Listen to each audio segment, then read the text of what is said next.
components created in Plant 3D are generated from scripts within the application. These parametric-driven components are not easily adjusted once they are placed in a 3D model drawing.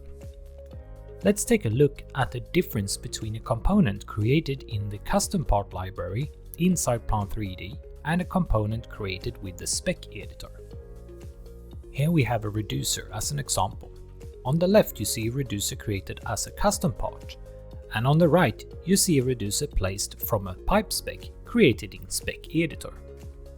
Visually there is no difference, but when we open the properties and scroll down and take a look at the part geometry section, we can see the difference.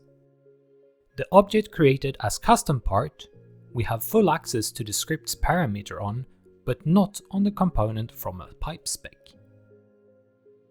So to edit a component placed from the pipe spec, we will need to use the Sovelia Plant Parametric dimensions. Select a component to edit it, and you will now see the dimension on that component. In this example, I want to make a connection between an ISO standard pipe and a metric pipe, and we will use a reducer that's going to be cut back to fit the DN80 metric pipe with an outer diameter of 84 mm. We also need to calculate the length and change the overall length of the reducer. This will now make a connection between ISO and metric pipes possible, and quick and easy. Don't forget to change the description of this reducer so that the pipe fitter gets the information to cut back this reducer.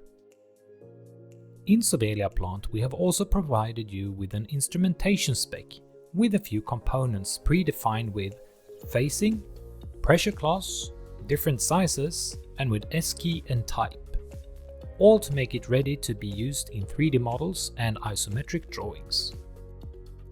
With the help of parametric dimensions and the instrumentation spec, you have a large flexibility in your design.